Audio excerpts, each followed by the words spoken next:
나이가 들어가는 증거들을 이 자율신경들이 이렇게 잘 조절이 안 돼서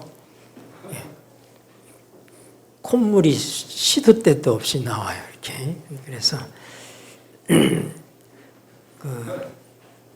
나도 모르게 콧물이 나오고 그러는 것을 의식하는데 마스크를 쓰니까 좋은 점이 그거더라고. 안 보이잖아요. 마스크 속에서 콧물이 떨어져도 모르니까. 그런데 이 귀한 시간에는 제가 불가운 마스크를 벗고 지금 말씀을 함께 나누게 되는데 좀 하나님께서 제 자율신경을 잘 조절해 주시기를 바랍니다. 네. 우리 계속해서 로마서 8장 28절 말씀 보시겠습니다.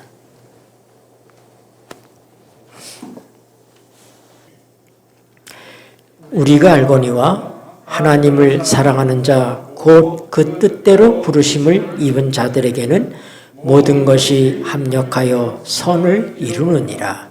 아멘. 보통 사람들이 이 로마서 8장 28절 말씀을 참 좋아하기 때문에 그냥 로마서 8장 28절을 어떻게 롬팔 이팔 이렇게 기억을 해요. 롬팔 이팔. 우리 그리스도인이면 거의 다 기억하는 성경절입니다. 그리고 이 장절을 기억하기 위해서 로마서 8장 28장이라 롬팔 이팔, 롬팔 이팔 이렇게 기억을 해요. 그만큼 유명한 말씀입니다. 그러나 그런 말씀일수록 우리가 정말 잘 이 말씀을 이해하고 있는가, 또 이 말씀의 의미를 우리가 잘 쫓아서 살고 있는가 하는 생각을 해봐야지 됩니다. 우선 우리가 알거니와 하고 시작해 이 말씀이. 그런데 우리는 바로 지난 생에 우리가 공부한 것들이에요. 바로 지지난 시간이죠.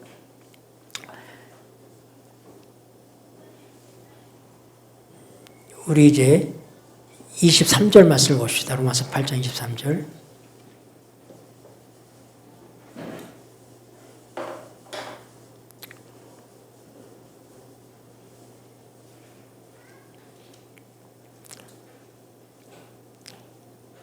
이뿐 아니라 시작. 이뿐 아니라 또한 우리 곧 성령의 처음 익은 열매를 받은 우리까지도 속으로 탄식하며 양자 될 것 곧 우리 몸의 구속을 기다리느니라. 26절에 그 다음에 이와 같이 시작. 이와 같이 성령도 우리 연약함을 도우시나니 우리가 마땅히 빌 바를 알지 못하나 성령이 말할 수 없는 탄식으로 우리를 위하여 친히 간구하시느니라. 성령의 처음 익은 열매란 우리를 의미해 하나님 백성을 얘기하죠. 구원받은 백성들입니다. 그런데 이 하나님의 백성들이 빌 바를 알지 못한다 그랬어요. 기도할 줄 모른다 이 말입니다. 우리가 무엇을 마땅히 하나님께 구해야 되는지를 모르는 그런 우매한 사람들인 것입니다. 그래서 성령님께서 말할 수 없는 그냥 탄식이 아닙니다. 말할 수 없는 탄식으로 우리를 위해서 대신 간구하신다. 그런데 28절은 우리가 알거니와. 아니 기도할 줄도 모르는데 뭘 안 되는 겁니까? 그렇잖아요? 이 말이 좀 상당히 대조적으로 보여요. 빌 바도 알지 못하는 존재들이 뭘 알아서 여기는 우리가 알거니와 하고 나가느냐 이 말입니다. 여러분, 전쟁은 수많은 전투로 이루어집니다. 근데 전쟁의 승패는 전투의 승패하고 다릅니다. 전투에서는 때때로 이길 수 있지만 전쟁에서 지면 아무 소용이 없는 거예요. 그건 지는 것입니다. 과거에 로마 군대를 일컬을 때 그렇게 얘기했어요. 500년 동안 로마가 지배하던 이 시기에 로마는 때때로 전투에서 진 일은 있지만은 전쟁에서는 언제나 승승장구하였다. 전쟁에 이기는 자가 이기는 것이죠. 그렇죠? 네. 우리가 빌바를 알지 못한다는 것은 우리가 그 전투에서 때때로 우리가 이 전쟁을 이기기 위해서 오늘 이 전투를 하는데 이 전투에서 우리가 질 수 있다는 얘기예요. 우리가 잘 모를 수 있는 것입니다. 이 전투에서 우리가 이길지 질지 우리가 몰라요. 전략을 잘 모릅니다. 하나님의 뜻을 모릅니다.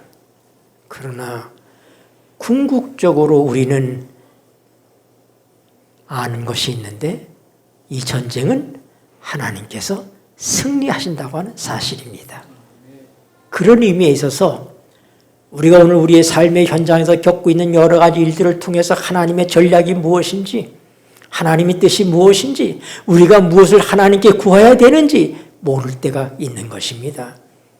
그러나 우리가 아는 것은 결말을 아는 거예요. 결국을 아는 것입니다. 전쟁은 하나님께 속한 것이기 때문에 이 전쟁에서는 어떻게 한다? 우리가 승리한다 하는 사실을 아는 거예요.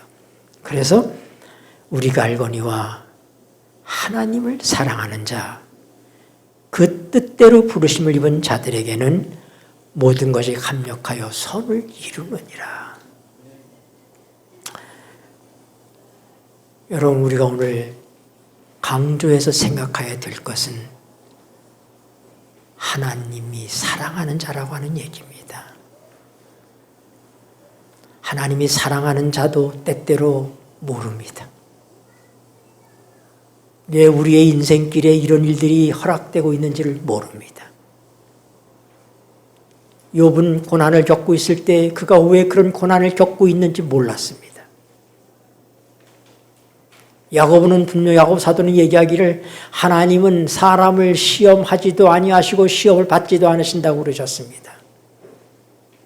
우리가 겪는 모든 고난들을 하나님께서 우리에게 주신다고 우리 이렇게 말할 수 없습니다. 그러나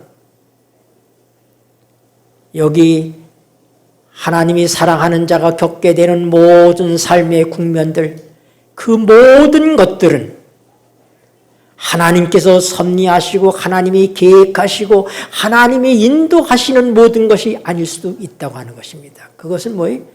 그야말로 모든 것입니다. 하나님이 사랑하는 자의 삶 속에서 펼쳐지는 모든 것을 얘기하고 있는 것입니다. 그러나 분명히 알 것은 욥이 시련을 겪고 있을 때 하나님께서 뒷짐지고 계셨던 것은 아닌 것입니다.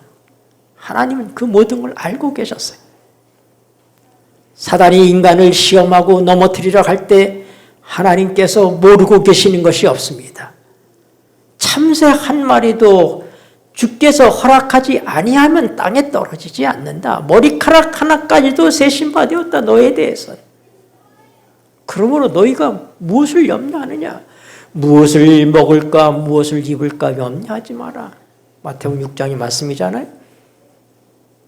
너희가 음식보다 너희 몸이 더 중하지 아니하느냐? 의복보다 내 몸이 더 중요하지 않느냐? 머리카락 하나까지도 세심받은 그렇게 우리를 아신 하나님. 하물며 너희일까 보냐? 너희가 염려함으로 너의 키를 한 자라도 더 크게 할 수 있느냐? 하나님 모르시는 건 없습니다. 그래서 때때로 우리 성경을 보면 예수님이 시험 받는 것도 한편에서는 성령님께서 예수님을 광야로 이끄셨어요.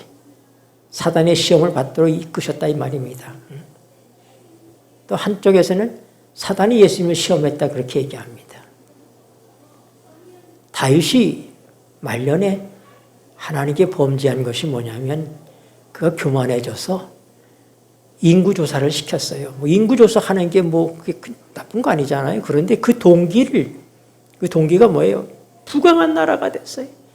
엄청난 군인들이 있습니다. 칼을 뽑을 만한 자가 얼마나 되는가 한번 과시하고 싶은 것입니다. 그 누가 범죄했는데 성경은 사단이 그를 범죄하게 이끌었다고 얘기하고 또 다른 성경에서는 성령님께서 그렇게 인도하셨다고 얘기합니다. 어떻게 이렇게 다른 말씀이 있을 수 있느냐? 그것은 바로 뭐냐면 인간이 실수하는 그 모든 것들을 하나님께서 원하시지 않지만은 하나님이 알고 계시고 하나님이 허락하여 이루어진다고 하는 사실입니다. 욥이 시험을 겪고 있을 때 그 모든 시험을 하나님께서 알고 계셨고 하나님께서 허락했기 때문에 사단이 욥을 시험할 수 있었던 것입니다. 그럼 우리가 겪는 모든 문제들은 하나님이 모르시는 것이 없다고 하는 사실입니다. 그리고 수에 능하신 하나님, 모든 것을 알고 계시는 하나님, 시작과 끝을 아시는 그분이기 때문에 잘못된 어떤 것들이라 할지라도 궁극적으로는 합력하여 선이 되게 하시는 하나님이라고 하는 사실입니다. 욥은 그가 어려움을 겪을 때 욥기 23장 10절에서 이렇게 얘기해요. 하나님 어디 계신가? 하나님 왜 날 돕지 아니하시는가? 우편에 하나님이 계신가 하고 내가 우편을 보면 하나님은 좌편에 계시고 내가 좌편에 있는가 하면 하나님 우편에 계신 것 같고 앞에 계신가 하면 뒤에 계시고 하나님 만날 수가 없다. 여러분 우리가 우리의 인생을 살면서 그런 때가 있는 것입니다. 하나님은 도무지 나를 모르는 것 같고 모른 채 하시는 것 같다. 하나님이 아시면서 어떻게 이런 일들이 내게 이루어질 수 있는가? 그것이 우리만 겪은 것이 아니라 과거의 믿음의 노독들도 똑같은 삶을 살았다 이 말입니다. 시편에서도 다윗도 얘기합니다. 사람들이 비웃기를 내가 찾는 하나님은 어디 있느냐? 하나님 과연 나의 하나님이신가? 나를 돕고 계신가?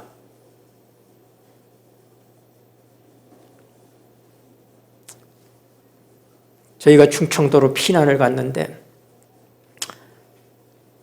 충청도에서 제가 초등학교를 다녔어요. 저희 할머님이 친정 어머니 쪽부터 크리스찬입니다. 저 부여 은산에 있는 성결교회를 세우셨어요. 제 증조 외할머님이. 늘 우리 할머니가 자랑스럽게 이야기를 저 성전을 지을 때 우리 어머니의 행주 치마가 7개가 떨어져 없어졌다. 그걸로 자갈을 퍼날르고 모래를 퍼날르고 하는데 행주 치마가 7개가 닳아서 없어졌다.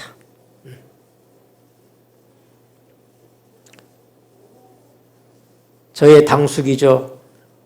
그 할머니의 손주, 저희 할머니에게 있어서는 친정 조카이신 목사님이 그 교회 담임 목사를 하셨어요. 제가 어릴 때, 제가 초등학교 다닐 때. 제가 늘 그 집을 자주 가면 그 댁에 할머니께서 밤 농사진 거를 제 앞에서 이렇게 대청마루에 걸터 앉아가지고 저를 계속 까주십니다.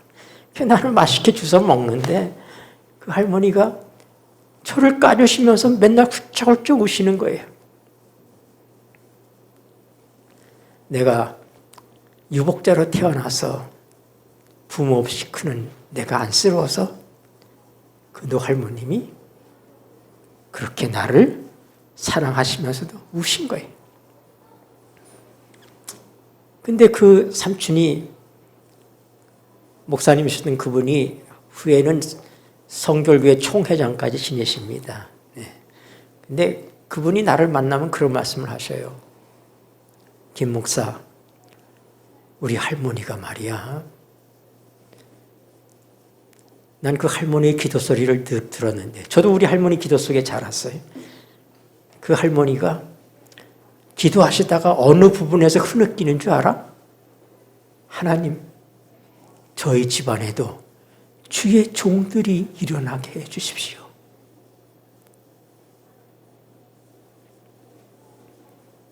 그 할머니의 아드님 때에서는 없었지만 손주 때에서 증손자 1위까지 지금 훨씬 더 많습니다, 사실은. 근데 벌써 오래전 얘기인데 그 목사님, 저희 당숙 되시는 그분이 그러는 거예요. 김 목사, 할머니 기도가 응답돼서 우리 집안에 목사가 20명이 넘어.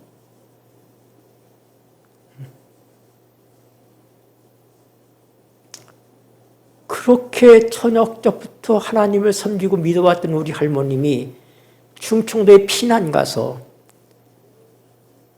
교회가 없으니까 저희 집에서 교회를 시작했습니다. 제가 어릴 땐 동네에서 영수라는 이름이 아니라 교회집 손자가 제 동네 사람들의 이름이에요. 나를 부를 때 교회집 손자. 제가 그 다문화 이야기 쓸 때 거기 교회집 손자라고 나오죠. 그게 바로 그 이름이에요. 네. 그런데 유교동란 때 정말 잘 기른 아들, 저희 아버지, 우리 어머니, 우리 할머님이 제일 사랑했대, 둘째 아들을. 우리 아버지가 둘째 아들이었는데, 그때 당시 고대 법대 학생이었는데, 학교도 찾는다는 소리 듣고 유교동에 잘 피난하고 있다가 나가신 다음에 소식이 없어요, 지금까지. 길에서 가시다가 폭격을 맞아 돌아가셨는데 어쩐지 아니 소식이 없어요. 우리 할머니가 마음을 잡지 못하고 방황할 때 반내어 목사님을 만나서 그래서 우리의 진리를 다시 받고 그리고 우리 신앙을 하게 된 것입니다. 그런데 제가 중학교 3학년 때 제가 봐도 저는 우리 아버지는 못 봤지만 저희 백부님도 훌륭하신 분이고 또 두 분의 삼촌이 있고 그때 그 작은 아버지가 있고 그랬는데 내가 봐도 참 잘생기셨어요. 인품이 훌륭했어요. 스포츠맨이고. 연대 상대를 나와서 유한양에게 특채가 돼서 거기서 있었는데 제가 그 당시에 듣기로는 유한양을 창립한 유일한 박사가 한국말을 말씀을 잘 못하셨어요. 그래서 저희 삼촌의 도움을 많이 받았다는 거예요. 장르가 촉망되는 그런 느낌이었어요. 그 삼촌이 저희 학비를 도와주고 계셨어요. 근데 중학교 3학년 때 갑자기 사고로 돌아가셨습니다. 그분의 사망과 함께 저희 인생도 많은 어려움을 사실 겪었습니다. 근데 그때 우리 할머님이 저희 집에서부터 우리가 이제 교회를 저 면사무소 뒤에 있는 그곳에 교회를 졌는데 그럼 이렇게 동네를 지나서 거기까지 지나가야 돼. 면사무소 이렇게 지나서 가야지 되는데 할머님이 교회에 가는 것을 사람들 보는 것을 부끄럽게 생각했어요. 저 하나님 믿는 저 사람들이 저런 흉한 꼴을 왜 당하나. 할머님은 그게 늘 마음이 아프시다고 그러셨어요. 사람들이 손가락질하는 거. 하나님 믿어서 잘된 게 뭐야? 여러분, 앞으로 가도 주님이 계시지 않고 뒤로 가도 주님이 계시지 않는 것처럼 보이는, 하나님은 결코 나와 함께 계시지 않는 것처럼 보이는 이런 어둡고 참담하고 답답한 삶이 우리의 삶 속에 있다고 하는 사실입니다. 그러나 여러분 한번 생각해 보십시오. 나는 야곱에 대해서 생각할 때가 많습니다.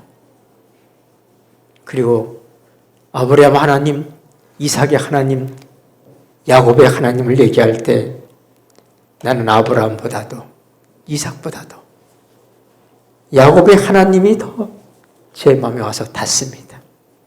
왜냐하면 야곱은 가장 인간적인 면들을 우리에게 보여주기 때문입니다. 그는 장자의 축복, 장자의 명문을 쌍둥이로다가 간발의 차이로 늦게 태어남으로 장자의 축복이 되지 못하는 것을 안타깝게 생각했어요. 하물며 그의 어머니가 태중에서 하나님부터 받은 말씀이 있습니다. 큰 자가 작은 자를 섬기리라. 리브가는 분명히 그 얘기를 야곱에게 했을 것입니다. 그렇기 때문에 리브가는 특별히 야곱을 살펴보고 주목하고 그를 사랑했던 것 같아요. 아버지가 에서에게 장자의 축복을 주고자 하실 때 어머니가 그를 부추겨서 아버지를 속이고 하나님을 속이고 축복을 빼앗게 합니다. 그래서 그는 방랑의 시절을 보내죠. 집에서 떠나 20년을 외삼촌의 집 하란에 가서 삽니다. 그리고 그는 그것이 자기 어머니와의 마지막 작별인 줄을 몰랐어요. 그래서 그곳에 사는 동안에 리브가가 세상을 떠납니다. 소식을 들었을 거예요. 그러나 형이 무서워서 가지도 못한 거예요. 그는 자기보다도 더 약은 외삼촌 라반에 의해서 수없이 속임을 당하고 결혼 문제까지도 그는 속임을 당해서 라헬 하나만 족하게 여기고 결혼했을 텐데 언니인 레아를 속여서 아내로 주고 그걸로 또 7년을 더 무보수로 일하게 만드는 야곱의 삶 속에 하나님 과연 어디 계셨는가? 두 딸의 자식 경쟁에 의해서 원하지도 않는 첩들을 둘이나 거느려서 자식을 12이나 낳게 됩니다. 그러나 그렇게 사랑했던 그의 아내 라헬이 베냐민을 낳다가 그만 세상을 떠납니다. 그리고 그의 마지막 위로라고 생각했던 총명하고 착한 요셉을 사랑하고 그런데 어느 날 형을 찾아보러 보냈던 요셉이 없어지고 피 묻은 찢어진 옷을 그에게 가져옵니다. 얼마나 야곱이 참담했겠습니까?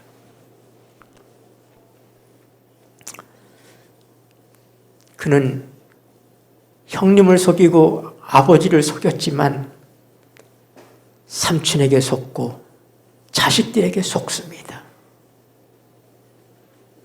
그런 기막힌 세월을 보내는 거예요. 요셉은 뭐 잘못한 게 뭐 있어요? 요셉은 정말 순종하는 아들이었어요. 죄가 있다면 그건 너무나 총명한 것입니다. 너무나 착한 것입니다. 형들이 잘못하는 것들을 보면 그는 안타까워서 아버지에게 그것을 알려줬어요. 그걸 바로 잡도록. 그래서 미움을 받았습니다. 하나님께서 그에게 꿈을 주셨습니다. 곡식단들이 12단이 있는데 그 중에 자기 단 앞에 11단이 다 쓰러져서 절하는 그런 꿈을 하나님께서 주셨습니다. 12별이 있고 해, 달이 있는데 해와 달과 11별이 자기에게 경배하는 그런 꿈을 꿨습니다. 꿈을 내가 꾸고 싶어서 꾼 것도 아니에요. 하나님 주신 꿈입니다. 그런데 그 꿈 때문에 요셉은 어떻게 됐습니까? 미움의 대상이 되었고 형제들이 그를 죽이기로 작정합니다. 루벤과 유다의 기지로 인해서 기적적으로 생명을 건지고 어린 나이 17세 어린 나이에 요셉은 애굽으로 팔려갑니다. 얼마나 야곱의 삶에 끔찍한 일들이 벌어지고 있는 겁니까? 야곱은 그런 걸 몰랐어요. 근데 과연 하나님께서 그 모든 것들을 모르고 계셨는가? 그럼 하나님께서 그렇게 되도록 하셨는가? 저는 그렇게 생각하지 않습니다. 그러나 모든 것이 합력하여 선이 되게 하시는 하나님께서는 이 사건을 통해서 야곱의 집을 구원하십니다.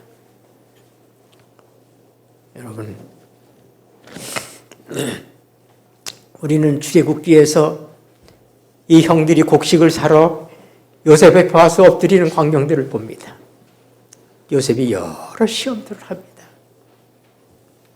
마지막으로 그의 동생을 데려오게 하고 그의 동생의 곡식자루 속에 그의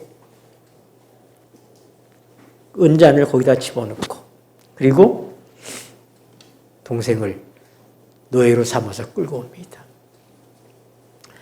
자기를 못 죽여서 그렇게 힘들어하던 그 형들, 증오와 미움으로 다 일거리는 그 형들의 분노된 모습들, 구덩이에 들어갈 때 그렇게 살려달라고 애걸하는데 발로 차서 집어넣었던 형들, 그 마지막 발로 찬 형이 누구냐면 시므온이에요. 시므온. 그래서 요셉은 형들을 집으로 돌려보낼 때 시므온을 볼모로 잡은 거예요. 우리는 디나의 사건을 통해서 보는 것처럼 레이와 시므온이 요셉의 둘째 아들이요 셋째 아들입니다. 야곱의 둘째 아들이요 셋째 아들입니다. 이들이 가장 잔인했던 것 같아. 하물의 집 식구들을 술수를 통해서 할례를 받아야지 너희하고 통혼할 수 있다고 속여가지고 할례 받고 힘들어할 때 가서 다 남자들을 죽여버리잖아요. 누가요? 시므온과 레이가. 이런 사람들이, 야곱의 아들들이 다 이런 사람들입니다. 그런데 우리는 세월이 지나서 요셉이 총리 대신이 돼서 이제 여러 가지 형들을 시험하고 드디어 자기 동생 베냐민을 꾀를 통하여 꼼짝하고 빠져나올 수 없도록 노예로 만드는 그런 궁리를 해서 그를 끌어옵니다. 근데 다른 사람은 다 집에 가라. 이 베냐민만 있으면 된다. 그런데 10명의 형이 다 따라왔어요. 달라진 것입니다. 유다가 나서서 얘기합니다. 우리 아버지에게, 우리에게 연로하신 아버지가 계십니다. 우리 아버지에게 12아들이 있었는데 하나는 없어졌고 그의 사랑했던 어머니가 난 동생인데 그가 이 베냐민입니다.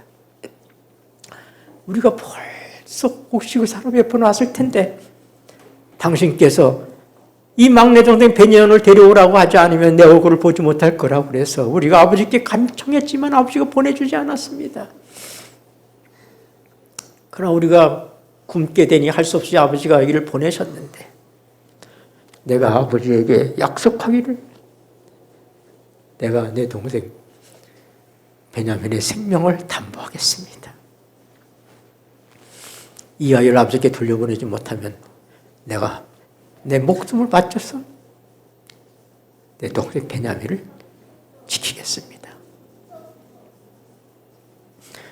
이제 주께서는 바로와 같으시니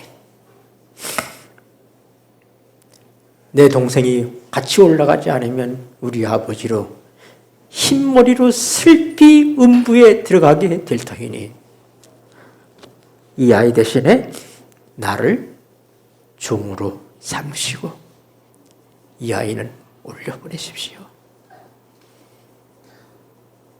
만약 그렇지 않으면 우리 모두가 다 여기 같이 남아서 종이 되겠습니다.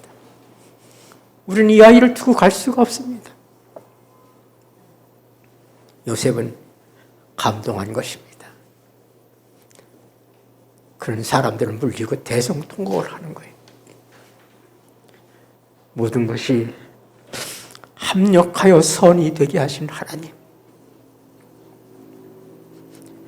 증오와 질투 때문에 동생을 죽음에 넘겨줄려 하였고 노예를 파버렸지만 그 사건까지라도 하나님께서는 역사하셔서 모든 것이 합력하여 선이 되게 하시는 하나님. 저는 이 말씀이 너무도 좋습니다. 우리의 삶 속에 많은 이해할 수 없는 어려움들이 찾아옵니다. 그것은 욥처럼 아무런 자기의 잘못 때문에 원인 제공을 자기가 한 게 없어요. 그런데 사단의 시험 때문에 올 수도 있지만은 많은 경우에는 야곱의 자식들처럼 여러 어머니의 섞인 자식들 사이에 그 불협화음 속에서 벌어지는 이런 끔찍한 일들, 하나님이 원하신 것도 아니고 하나님이 시킨 것도 아닌 것입니다.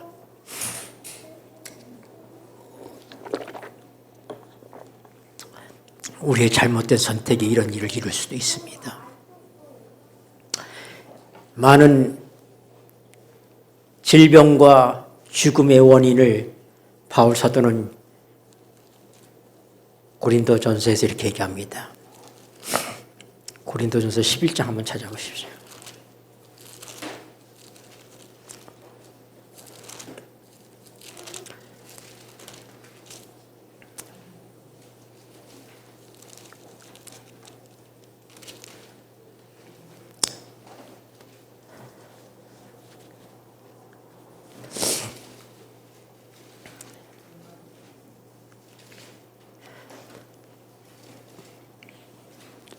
고린도서 12장 27절부터 있는 말씀입니다. 그러므로 누구든지 읽겠습니다. 시작. 그러므로 누구든지 주의 떡이나 잔을 합당치 않게 먹고 마시는 자는 주의 몸과 피를 범하는 죄가 있느니라. 사람이 자기를 살피고 그 후에야 이 떡을 먹고 이 잔을 마실지니 주의 몸을 분변치 못하고 먹고 마시는 자는 자기의 죄를 먹고 마시는 것이니라. 그러므로 중요하면 시작. 이러므로 너희 중에 약한 자와 병든 자가 많고 잠자는 자도 적지 아니하니. 여러분, 하나님을 사랑한 자, 그 뜻대로 부르심을 입은 자들에게 있어서 어떤 사람은 그의 거룩하지 않은 삶 때문에 그가 은총을 입었음에도 불구하고 하나님의 이 귀한 예수 그리스도의 몸을 상징하는 떡과 피를 상징하는 그 잔에 참여하는 그 일에 있어서 그들이 몸을 분변치 못하고 부정하게 하고 이 일에 동참했기 때문에 너희 가운데, 이러므로 너희 가운데 약한 자들도 많고 병든 자들도 많고 잠자는 자들도 많다. 여러분, 우리의 몸은 주님의 성전입니다. 우리 안에 주님이 계십니다.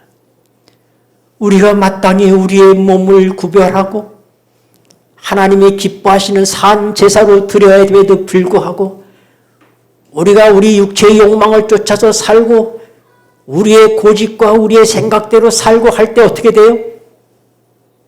우리가 거룩함을 분별하지 못하고 살았기 때문에 약해지고 병들고 죽는 것입니다. 여기 약한 자와 병든 자가 많고 잠자는 자도 적지 아니하니 이 사람들은 다 망한 사람들 이렇게 말하는 것이 아닌 것입니다. 비록 그렇게 돼서 죽는 사람이 있고 잠든 사람이 있다 할지라도 하나님께서는 이런 일들을 통하여서 그들을 합력하여 선이 되게 하셔서 전투에서는 비록 졌지만은 전쟁에서는 지지 않도록 그들의 인생살이 속에서부터 그들의 몸을 잘 관리하지 못하고 하나님의 뜻대로 살지 못했기 때문에 약해지고 병들고 잠들었지만은 하나님이 그것까지라도 합력하여 선이 되게 하시는 하나님, 나는 이 하나님을 믿습니다. 아브라함도 자식을 여럿 뒀습니다. 하나님 원하신 것은 이삭 하나였지만은 원하지 않는 이스마엘도 낳고 또 그 다음에 또 사라가 죽은 다음에 첩들을 보아서 자식들을 낳습니다. 영감의 글에 보면 이스마엘은 겨우 자기만 구원을 얻었다고 그랬어요. 이스마엘은 애굽 여인 하갈과 그의 이모들의 영향 때문에. 그러면 아브라함은 건진 아들이 몇이에요? 이삭 하나예요. 제대로 기르고 성공한 아들이 이삭 하나예요. 이삭은 쌍둥이를 낳습니다. 뒤늦게 야곱과에 섭니다. 근데 성경 어디에도 에서가 구원을 받았다는 말은 기록되어 있지 않습니다. 50%.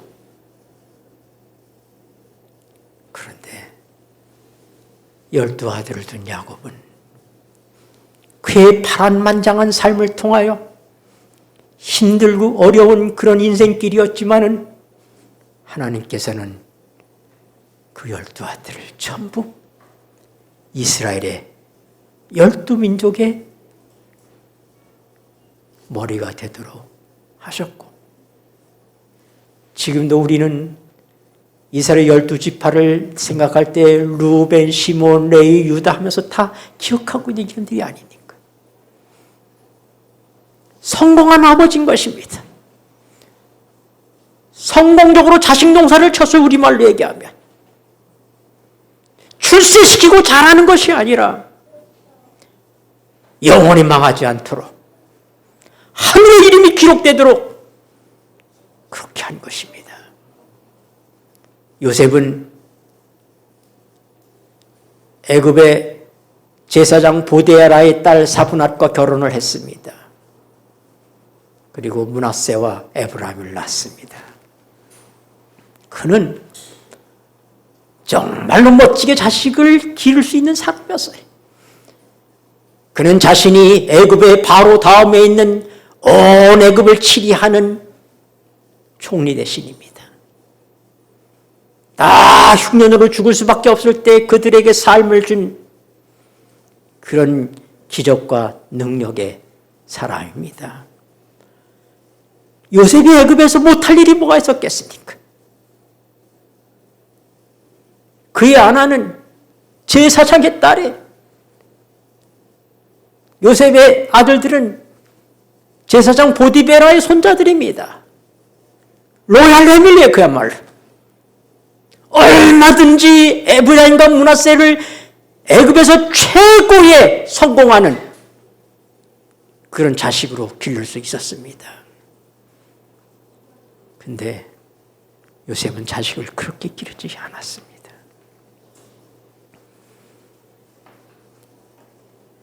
가축똥이나 치워야 되는 고센 땅에 목축하는 자기 형제들의 삶 속에 자식들을 둔 것입니다. 그래서 요셉은 야곱의 장자가 되었고 12지파에서 요셉은 빠지고 그의 아들 에브라임과 므낫세가 12지파의 2지파를 차지하는 축복을 갖습니다. 무엇이 성공입니까? 우리는 야곱과 요셉의 이 모든 삶을 통하여 합력하여 선이 되게 하시는 하나님을 굳게 의지하고, 우리가 비록 힘들고 어려운 세월들을 지나고 우리의 육체가 약해지고 우리가 질병을 갖고 그럴 때 우리는 생각하게 되는 거예요. 아, 내가 인생을 잘못 살았구나. 내가 하나님 뜻대로 살았더라면 내가 좀 더 건강해서 내가 더 힘있게 주의 일을 할 수 있었을 텐데 내가 그렇게 하지 함으로 내가 망해가고 있구나. 그러나 아주 망하지 않고 주님 안에서 잠들게 하시는 우리 하나님의 섭리가 우리에게 있다고 하는 사실입니다. 하나님께서는 우리에게 육체의 가시를 주십니다. 사단의 사자라고 바울 사도는 얘기했습니다. 그는 자기의 육체의 가시 때문에 사단의 사자 때문에 고통을 겪기 때문에 하나님께 3번씩이나 이것이 없어지도록 고쳐주시라고 기도했지만 하나님께서 말씀하시기를 내 은혜가 내게 족하다. 내가 약함으로 내가 강하여질 수 있다. 내가 교만하지 않을 수 있다. 바울 사도는 그걸 받아들인 것입니다. 그리고 그는 당당하게 얘기합니다. 내가 자랑할 것이 있다면 그것은 내 육체의 약함을 자랑하겠다. 왜냐하면 우리의 약함 속에 하나님의 강함이 역사하기 때문이다. 우리 인생의 궁지는 하나님의 기회라고 얘기합니다. 우리의 삶 속에 힘들고 어렵고 질병과 고통이 임할 때에 그때가 하나님의 강함이 나타난 때입니다. 우리가 알거니와 하나님이 사랑하시는 자 그들에게는 모든 것이 합력하여 선이 되게 하시는 하나님. 여러분, 우리는 빌바도 알지 못하는 어리석은 자들이지만 그러나 분명히 아는 것은 우리가 하나님의 사랑하는 자라는 사실입니다. 그리고 그러기 때문에 하나님께서 내가 잘한 것이나 못한 것이나 모든 것, 그 모든 것 속에는 그 모든 것이 다 들어가는 거예요. 내가 하나님의 뜻대로 행한 일들이나 그렇지 못한 것들이 다 그 속에 들어있는 것입니다. 그 모든 것들이 결국은 하나님의 오묘한 손길에 의해서 합력하여 선이 되게 하신다는 사실입니다. 이건 우리가 알아야 되는 거예요. 우리가 모르는 것들도 있어요. 기도할 줄도 모르는 사람이에요. 그러나 우리가 분명히 알아야 될 것은 하나님이 나를 사랑하신다는 것과 내 인생의 모든 것들이 합력하여 선이 되게 하시는 하나님을 알고 믿는 것입니다. 기도하시겠습니다.